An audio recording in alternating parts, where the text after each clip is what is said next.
बात करेंगे हम सलस्की इफेक्ट की। एक डीप डाउन सब्स्टिट्यूशन और इनकम इफेक्ट, मतलब अच्छे तरीके से हम इसमें कैसे सब्स्टिट्यूशन और इनकम इफेक्ट का असर देखने को मिलता है समझते हैं आज इस वीडियो के अंदर। सबसे पहले सब्स्टिट्यूशन जो इफेक्ट है सलस्की, इसका इंट्रोडक्शन समझते हैं। सलस्की की जो अप्रोच है सब्स्टिट्यूशन इफेक्ट के प्रति, वो है कंज्यूमर इनकम को एडजस्ट करने की। मतलब जैसे जो प्राइस, गुड्स के जो प्राइस उसमें चेंज होगा, तो अगर गुड्स के प्राइस में चेंज देखने को मिलता है तो हमारी जो परचेजिंग पावर है उसमें भी बदलाव देखने को मिलता है। अगर परचेजिंग पावर में बदलाव देखने को मिलता है तो एक गुड से दूसरी गुड की तरफ हमें सब्स्टिट्यूट देखने को मिलता है। इसी तरह के इफ़ेक्ट को हम सलस्की सब्स्टिट्यूशन इफ़ेक्ट कहते हैं। तो इसको हम एडजस्ट करते हैं कॉस्ट डिफरेंस के थ्रू। अब कॉस्ट डिफरेंस क्या है उसे हम धीरे धीरे आगे समझेंगे। जो इंश्योर करता है कंज्यूमर कैन स्टिल अफोर्ड, मतलब क्या है, अगर कंज्यूमर की इनकम जो प्राइस है ज़्यादा हो जाएंगे, कंज्यूमर इसे अफोर्ड नहीं कर पाएगा, तो कंज्यूमर की इनकम को इस स्तर तक लाया जाता है जहाँ पर वो कंज्यूमर अफोर्ड कर सके उस बंडल्स को, मतलब उस क्या कर सके कि जो उसकी पहले खरीदने की जो क्षमता थी उस स्तर तक पहुँचाया जाए, या उसकी इनकम ज़्यादा से ज़्यादा डिक्रीज हो जाएगी तो उसको उस स्तर तक पहुँचाया जाएगा। अगर इंक्रीज हो जाती है तो क्या लगाया जाता है, जैसे लमसम टैक्स लगाकर उसकी इनकम को कर दिया जाता है। वैसे तो अगर प्राइस ज़्यादा, उसकी परचेजिंग पावर उतनी ही रखनी होती है। इसमें कॉस्ट डिफरेंस में डिफाइंड, तो income is adjusted by the amount equal to the change in the price. मतलब क्या है, इनकम को एडजस्ट कैसे किया जाएगा, जो प्राइस में चेंज हो रहा है उसके हिसाब से। इसमें क्या किया जाएगा, multiplied by the quantity consumes at the old price. इसमें जो क्वांटिटी कंज्यूम्ड की जा रही है उसको ओल्ड प्राइस से हम जितना पहले प्राइस है उससे मल्टीप्लाई करके कॉस्ट डिफरेंस को डिफाइन किया जाएगा। धीरे धीरे इसको समझेंगे इसमें क्या कहा गया है। आगे इसका एग्जांपल भी देखते हैं कि डिस्ट्रक्शन, तो क्या है, ये क्या बात की गई, इसमें जो एक्शन कंपेंसेशन की बात की गई थी। क्या कहता था कि अगर इस तरीके कुछ तरह लेना हो तो सब हो रहा है तो इस तरीके से हम क्या कर सकते थे, कंपेंसेट कर सकते थे। जितना उसको नुकसान हो रहा है तो उसको कंपेंसेट किया जा सकता था और उसको उस तरह तक लाया जा सकता था। लेकिन सलस्की का मेथड थोड़ा अलग है, ये कॉस्ट डिफरेंस पर काम करता है ना कि कंपेंसेटिंग वेरिएशन के ऊपर। तो क्या है कॉस्ट डिफरेंस, अच्छे से समझते हैं, आगे देखते हैं क्या है। तो कॉस्ट डिफरेंस को कैलकुलेट करना कैसे, तो जो एग्जैक्ट जो मैग्नीट्यूड है कॉस्ट डिफरेंस का वो डिटरमाइंड किया जाता है प्राइस चेंज के हिसाब से। प्राइस में कितना चेंज हो रहा है गुड्स के, तो उसके हिसाब से ही हमारी जो क्वांटिटी है कमोडिटी खरीदने की, वो जो पहले की जो प्राइस है उसके स्तर से देखा जाता है। तो कैसे देखा जाता है, एक एग्जाम्पल दिया हुआ है यहाँ पर, एक फॉर्मूला है। इस फॉर्मूले में हम कैसे पॉइंट को रखेंगे, न्यूमेरिकल एग्जांपल दिया हुआ है कि कंज्यूमर अगर बाय करता है 15 यूनिट गुड एक्स को 10 रुपीज़ पर, अगर वो प्राइस गिर जाए 8 रुपीज़ पर तो कॉस्ट डिफरेंस क्या है। तो पहले देख सकते हैं वो कितना खरीदता है, देख सकते हैं आप कितना, 10 रुपीज़ है प्राइस, यहाँ पर कितना है 10 रुपीज़ है, और कितना खरीद रही क्वांटिटी, कितना 15 यूनिट, तो 15 यूनिट क्वांटिटी 15 यूनिट है, और माइनस प्राइस x2, मतलब अब प्राइस x2 मतलब जो प्राइस जितना गिरा है वो कितना गिरा, 8 गिरा, तो माइनस 8 आ गया। और कितना है क्वांटिटी x, मतलब क्वांटिटी कितनी खरीदी, क्वांटिटी हम कह रहे परचेजिंग उतनी ही रहेगी जितना खरीद रहे, क्वांटिटी बदली नहीं। इसमें सलस्की में मेन चीज़ है, तो ये हमारा इतना सेम रहा। तो यहाँ पर 30 आ जाएगा। इसमें हम क्या करते हैं 15 बाहर निकाल लेते हैं, जो कॉमन निकाल लेते हैं, और यहाँ पर 10 माइनस 8, तो यहाँ पर कितना बचता है 2 इंटू 15, तो 30। मतलब क्या है, जो रिडक्शन है, जो कमी है मनी इनकम में वो 30 की है। तो ये जो कंज्यूमर है इस कि जो ओरिजिनल कम्बिनेशन ऑफ गुड्स है उसको ₹30 तक लाना होगा। इसके कॉस्ट डिफरेंस इस तरीके से निकाला जाएगा कि कॉस्ट जो रिडक्शन कमी देखने को मिले 30 है, तो इस तरीके से कॉस्ट डिफरेंस करके इस मेथड को सोल्व किया जाएगा। इस तरीके से उनकी जो कॉम्बिनेशन है ओरिजिनल कॉम्बिनेशन उस तरह तक कॉस्ट डिफरेंस के थ्रू लाया जाएगा। अब देखते हैं सलस्की के सब्स्टिट्यूशन इफेक्ट। प्राइस अगर डिक्लाइन करता है तो प्राइस डिक्लाइन करने से क्या होगा, जैसे कि जब जो प्राइस है गुड एक्स का डिक्लाइन करता है तो कंज्यूमर की रियल इनकम क्या होगी, बढ़ जाएगी। जैसे जो गुड्स की प्राइस आप जाते हैं मार्केट में, आपको कोई माल सस्ता मिल जाता है तो ऑटोमेटिकली आपकी जो इनकम आपके पास और ज़्यादा बढ़ जाती है, क्योंकि आपके पास पैसे बच जाते हैं। तो सलस्की का जो मेथड है वो एडजस्ट करता है इस इनकम को भी। अब एक्सटर्न नहीं ले जाए, आप देखो जो इनकम उसके हिसाब से एडजस्ट किया जाएगा कंज्यूमर को कि परचेज द ओरिजिनल बंडल, वो उसको उस ओरिजिनल बंडल तक पहुंचाया जाए, उसको जितना उसका बंडल पहले वो परचेज करा था उस पावर तक ही ले जाया जाए। तो ये कैसे ले जाया जाएगा, अब देख सकते हैं यहाँ पर प्राइस, अगर प्राइस नीचे गिरता जा रहा है गुड्स का तो देख सकते हैं पहले कितना था, ये जो लाइन है ये गुड एक्स और या गुड वाई दे रखा है, तो यहाँ से यहाँ पर जो इनका जो कॉम्बिनेशन था गुड्स का वो लाइन बन रही थी पी एल। मतलब ये जो पी एल लाइन दिख रही है ये है प्राइस लाइन। अब प्राइस लाइन अगर गुड एक्स की जो मात्रा है वो बढ़ जाएगी, अगर प्राइस गिर जाएगा कॉमोडिटी का, तो पी एल से कहाँ पर आ गए, पी एल डैश पे यहाँ पर आ गए।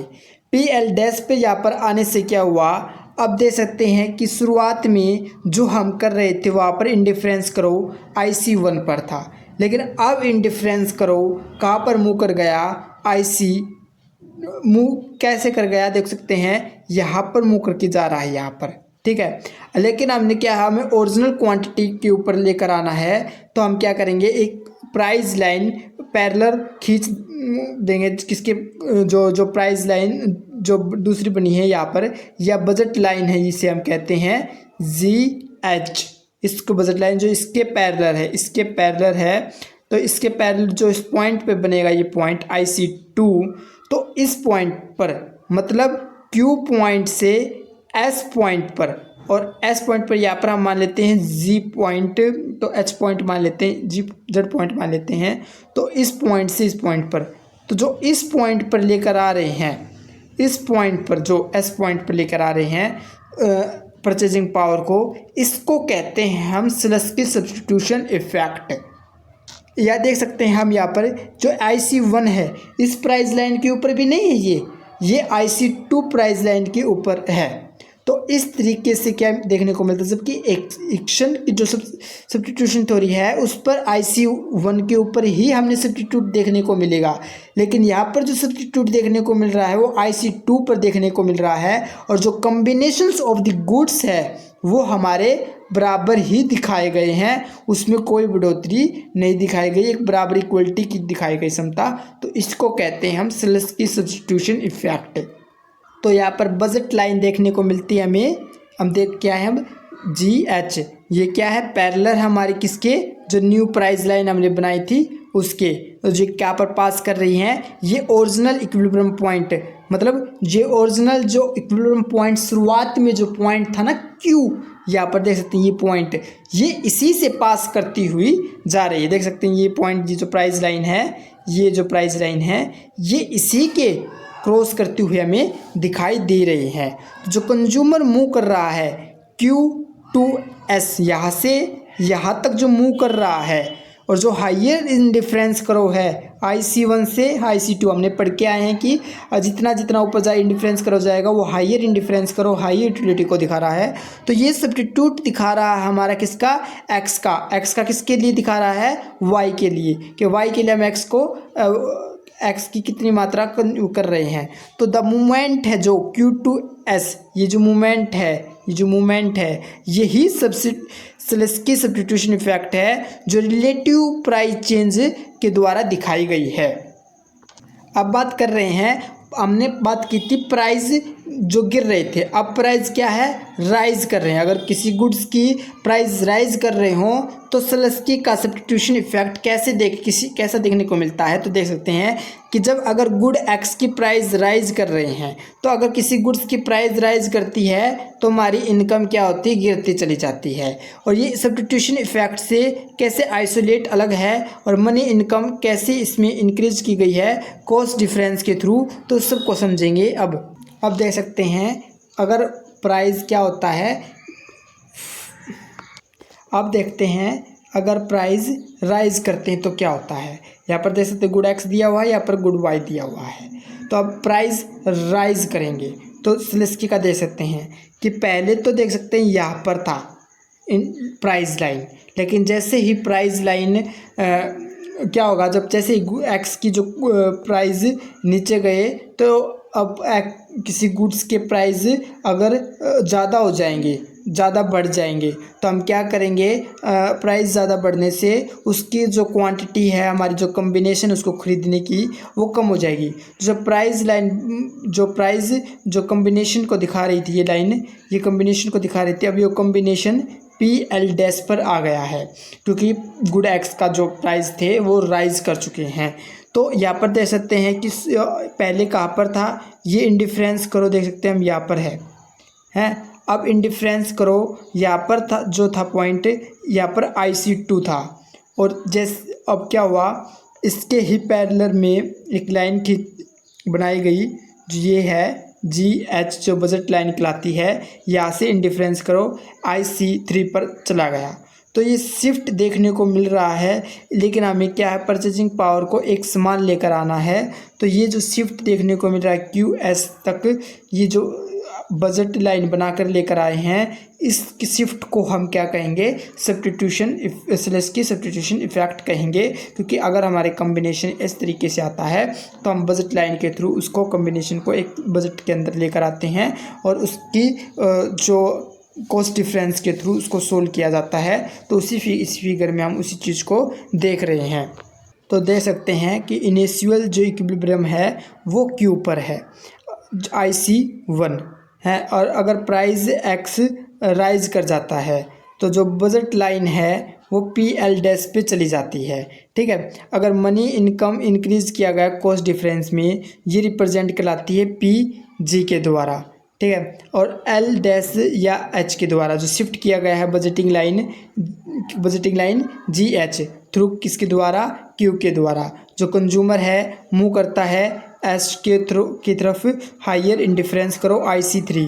ये सब्स्टिट्यूटिंग किसके लिए है, Y4X के लिए है। मतलब यहाँ पर हम किसकी क्वांटिटी को लेकर जा रहे हैं, अब पहले अब X की प्राइस बढ़ जाएंगे। अगर देखो किसी दो गुड्स हैं, अगर उन गुड्स में से एक गुड्स की प्राइस बढ़ जाती है तो आप क्या करोगे, Y गुड्स की तरफ चले जाओगे। एक गुड्स के प्राइस बढ़ने से दूसरी की तरफ चले जाओगे, तो वही सब्स्टिट्यूट दिखाया हुआ है।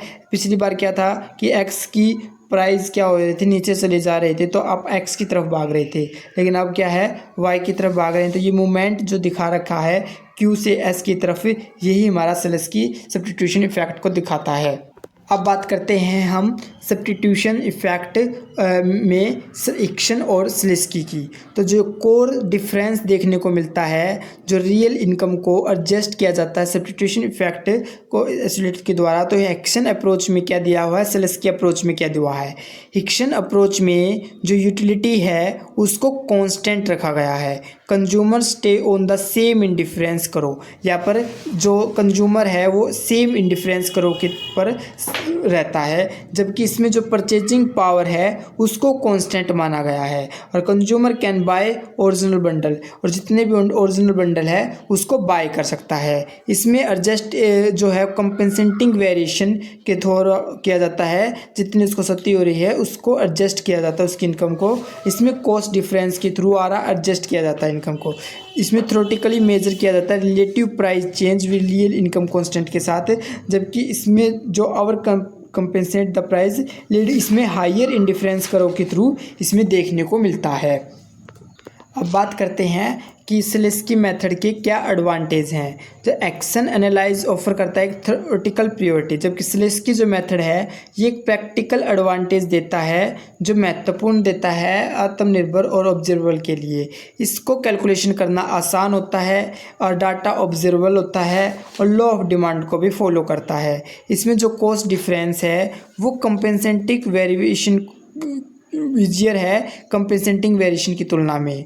इस जो ऑब्जर्वेबल डाटा है इस पे ज़्यादा रिलाई किया जा सकता है मार्केट डाटा के ऊपर, जो प्राइस और क्वांटिटी को देखा जाता है, ना कि इंडिफरेंस करो की अप्रोच को। इसमें एडुकेटली एस्टेब्लिश किया जाता है लॉ ऑफ डिमांड को थ्रू सब्स्टिट्यूशन इफेक्ट के थ्रू, रियल इनकम गेन के थ्रू। तो इसमें ये सब चीज़ें इसकी विशेषताएँ दिखाती है। अब बात करते हैं Slutsky equation decomposing price effect. Decomposing मतलब प्राइस इफेक्ट के अंदर क्या गुला हुआ है, इसमें गुला हुआ है सब्स्टिट्यूशन और इनकम इफेक्ट का असर, तो प्राइस इफेक्ट के अंदर। तो इसी चीज़ को ब्रेक डाउन किए मैथमेटिकल के थ्रू सोल्व किया गया है इन फॉर्मूलों के द्वारा। तो इसमें जो फर्स्ट टर्म है, ये जो फर्स्ट टर्म है, इसमें जो सब्स्टिट्यूशन इफेक्ट दिखाया गया है, इसका जो नेगेटिव साइन है ये क्या इंडिकेट करता है, इन्वर्स रिलेशनशिप इंडिकेट करता है प्राइस और क्वांटिटी डिमांड के बीच। और जबकि सेकंड टर्म है जो इनकम इफेक्ट को दिखा रही है, ये क्या दिखाती है, इसमें नेगेटिव है नॉर्मल गुड के लिए, और जैसे जैसे प्राइस इंक्रीज होता जाता है तो रियल इनकम का जो लीडिंग है जो इंक्रीज करती है डिमांड।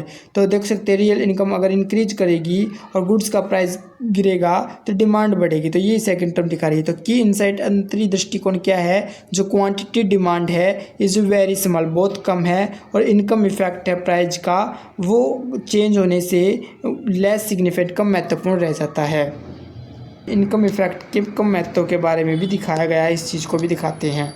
तो क्या टेक अवे और रिव्यू क्या है इसका, सबसे पहले सेलेस्की सब्स्टिट्यूशन इफेक्ट, इसमें इनकम को कॉस्ट डिफरेंस के थ्रू एडजस्ट किया जाता है और परचेज किया जाता है इसके ओरिजिनल बंडल के द्वारा, जो हायर इंडिफरेंस करो के अप्रोच के द्वारा देखा गया है।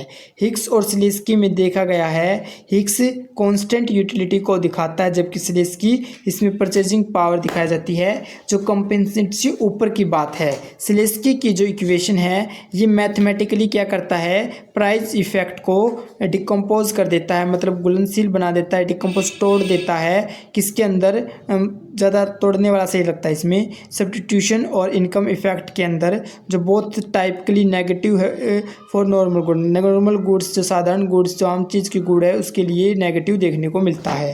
प्रैक्टिकलिटी मतलब सेलेस्की का जो मेथड है वो ईजियर है और अप्लाई कर सकते हैं और ज़्यादा विश्वासदायक है ऑब्जर्वेबल मार्केट डाटा के लिए। Thanks for watching.